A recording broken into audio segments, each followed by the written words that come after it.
ओम श्री गुरुवे नमः। ओम शांति ही शांति ही शांति ही। प्रणाम भगवान।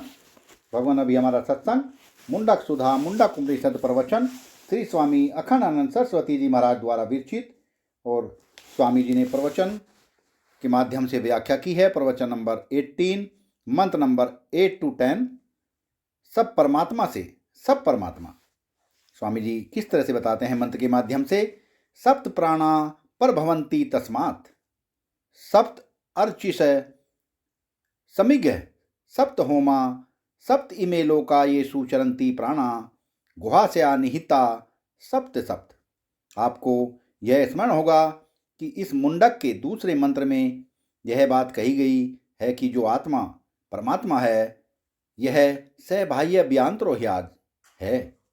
प्राण मन अविद्या माया इनकी उपाधि से उसका कोई संबंध नहीं है। और इस तरह का वर्णन जो है यह उसका उपलक्षण है। तो उपलक्षण का अभिप्राय आप ऐसे समझो कि घर भर में घड़ा रखा हो और बच्चे को समझाना हो कि धरती कहाँ है, तो उसको ऐसे समझाएंगे कि जहाँ घड़ा नहीं है वहाँ धरती है।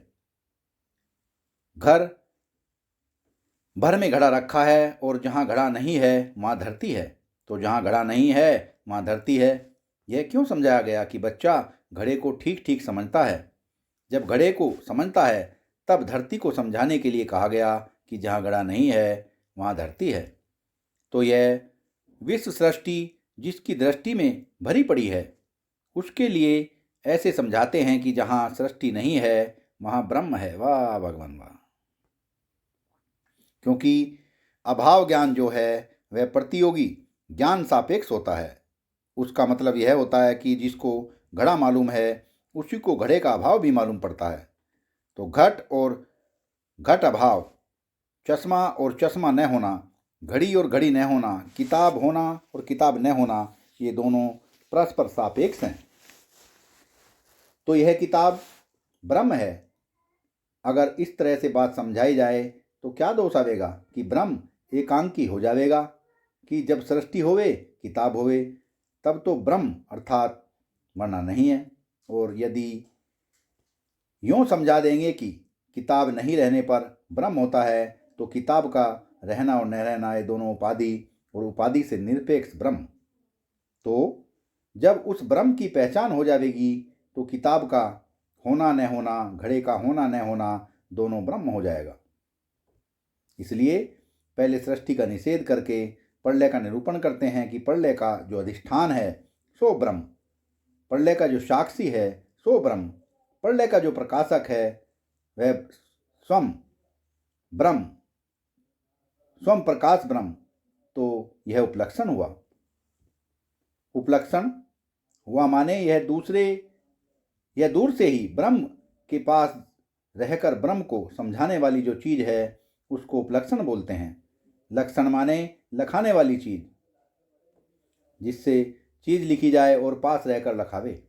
उप माने पास और लक्षण माने लखाने वाली। पास रहकर लखाने वाली जो चीज़ है उसको उपलक्षण बोलते हैं। तो यह जो घट का अभाव है वह अपने अधिष्ठान धरती से जुदा नहीं है। और सच पूछो तो घड़ा भी धरती से जुदा नहीं है, लेकिन घड़े में नाम रूप होने के कारण वह धरती से जुदा मालूम पड़ता है। और घड़े के अभाव में नाम रूप न होने के कारण वह धरती से जुदा नहीं मालूम पड़ता है। इसलिए पर ब्रह्म परमात्मा को लखाने के लिए प्रलय काल की कल्पना का उपयोग किया जाता है। तो यह बात बताई कि परमात्मा ही परमात्मा है, बाहर भीतर और कुछ नहीं। उसके बाद देखो तीसरे मंत्र में यह बात बताई गई, यह हमारे शरीर में जो प्राण है, जो मन है, जो इंद्रिय है, जो मिट्टी हवा आग जल पृथ्वी है, ये सब उसी से उत्पन्न हुए हैं। तो बात उल्टी लगती है। यह बता रहे हैं कि ईश्वर कारण है और ये कार्य हैं, बोले नहीं, यह बता रहे हैं कि अपनी उत्पत्ति के पहले ये नहीं थे। और जब अपनी उत्पत्ति के पहले ये नहीं थे तो इनकी अनभिव्यक्त दशा में इनकी अव्याकृत दशा में, जैसे घड़ा न होने पर घड़ा का न होना धरती की पहचान है, वैसे इस सृष्टि का न होना ब्रह्म का उपलक्षण है। माने यह सृष्टि जब नहीं थी तब केवल ब्रह्म ही ब्रह्म था, और बाद में ये सब पैदा हो गए तो बाद में पैदा हुए और पहले मिट जाएंगे।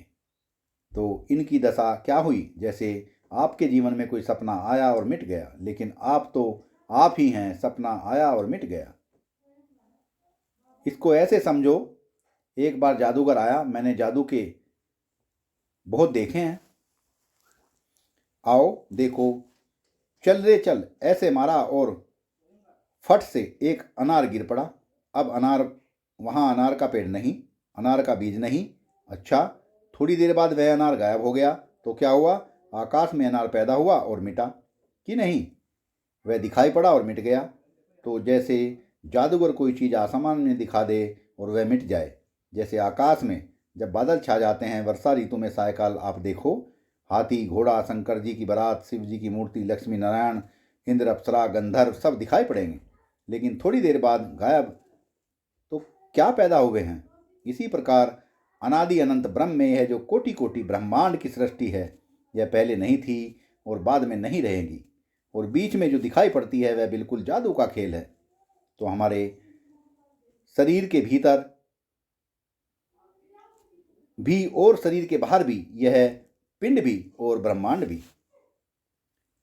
ऐतिस्मात् जायते प्राणः मनः सर्वेन्द्रियः च खम वायु ज्योतिराप पृथ्वी विश्वस्य धारिणी। यह पिंड ब्रह्मांड ये दोनों जो हैं ये असल में परमात्मा में नहीं हैं। अद अवंते च यत्रस्ति वर्तमाने अपि तत् था। जो चीज आदि में नहीं थी और अंत में नहीं थी वह वर्तमान में भी नहीं है। भागवत में इसका बड़ा बढ़िया वर्णन आया हुआ है। न यत पुरस्तात उतः यन पश्चात मध्ये च तत्र व्यपदे समात्रम। जो वस्तु पहले नहीं होती और पीछे नहीं होती, बीच में दिखाई पड़ती है, वह दरअसल होती नहीं। वेद स्तुति में भी यह प्रसंग आया है। न यदिद मग्र आस न भविष्यदतो निधान आदुन मित मंत्रा तवेई विभाति मरसेक रसे। यह सृष्टि तो पहले भी नहीं थी, बाद में भी नहीं रहेगी, और बीच में तो यह झूठ मूठ ही बात रही है। इसके बाद बताया कि यह जो सृष्टि प्रतीत हो रही है, अग्निर्मूर्धा चक्षुषी चंद्र सूर्यो, यह विराट सृष्टि जो सप्तांग है, यह भी उसी से पैदा हुई और उसी में लीन होती है। माने न पहले थी न बाद में रहेगी, इसलिए जादू का खेल है। यह स्वप्नवत है और एक परमात्मा सत्य है। इसके बाद बताया पंचाग्नि विद्या के हवन की ये 5 जो अग्नियां हैं, इनमें जो हवन किया जाता है, धू, पर्जन्य, पृथ्वी, पुरुष और योषित, इन 5 में हवन करके प्राणी की उत्पत्ति होती है। यह गर्भाधान जो है वह एक प्रकार का होम है।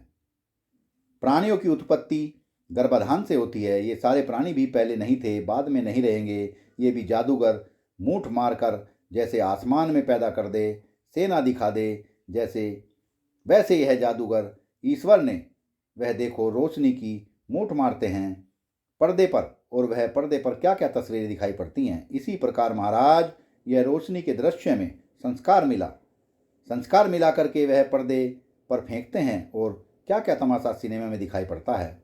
वैसे यह ब्रह्म स्वरूप अधिष्ठान में हमारी मनोवृत्ति जो है वह संसार की मूठ भर भर कर जादू का खेल दिखा रही है। इसके बाद 6ठे मंत्र में यह बताया कि क्रिया कारक फलात्मक जो कुछ है, यज्ञ आदि, ऋग्वेद, सामवेद, यजुर्वेद, इनसे दीक्षित होना, यज्ञ करना, क्रतु करना, दक्षिणा देना, संवत्सर, दक्षिणायन और उत्तरायण दोनों मार्ग, सोम मार्ग और सूर्य मार्ग, ये सब भी परमात्मा में न पहले थे न बाद में रहेंगे। बीच में ये सब जादू के मूठ मारकर ही स्वप्नवत जादूगर की तरह दिखाए गए हैं। 7वें मंत्र में फिर यह बात बताई गई कि कर्म के जितने अंग हैं वे भी उसी परमात्मा से प्रकट होते हैं। माने ये पहले नहीं थे, न पहले थे कोई भी देवता। माने एक देवता नहीं था पहले, फिर बहुत से देवता हो गए, साध्यगण हो गए, मनुष्य हो गए, पशु हो गए, पक्षी हो गए, प्राण अपान और यज्ञ अन्न चावल जो ये सब पैदा हो गए। और मनुष्य के जीवन में जो तप है, तप कहने का अभिप्राय यहाँ यह है कि स्वतंत्र रूप से तप और अंग रूप से तप, दोनों प्रकार के तप की चर्चा है। जैसे आप होम करते हैं तो तप करने के लिए नहीं बैठते और इंद्रिया स्वाहा इंद्र को आहुति देने के लिए बैठते हैं, लेकिन तप हो जाता है। कैसे? जब तक होम करेंगे तब तक खाएंगे नहीं, पानी नहीं पिएंगे, तब तक ब्रह्मचर्य को भंग नहीं करेंगे, तब तक पलंग पर सोवेंगे नहीं, तब तक आँख की आँच के सामने बैठेंगे, तो वहाँ कर्म के अंग के रूप तपस्या का आचरण हो जाएगा, तो वह तप हो गया। और वानप्रस्थ लोग जो हैं वे स्वतंत्र तप का आचरण करते हैं, वह कर्मांग नहीं होता। कैसे? कि वर्षा सह रहे हैं खुले मैदान में बिना ओढ़े, जाड़ा सह रहे हैं, गर्मी में धूप सह रहे हैं, चंद्रायन कर रहे हैं, क्रच कर रहे हैं, बाल बढ़ा रहे हैं, नाखून बढ़ा रहे हैं, कच्चा अन्न खा रहे हैं, तो यह क्या हुआ कि यह स्वतंत्र तप हुआ। ये दोनों प्रकार के तप और इनका जो फल होता है वह भी पहले नहीं था, बाद में बना और अंत में नहीं रहेगा। इसका अभिप्राय यह हुआ कि वह ब्रह्म में नहीं है। सत्संग को विराम देते हैं भगवान, आगे का सत्संग कर लेंगे। प्रणाम भगवान।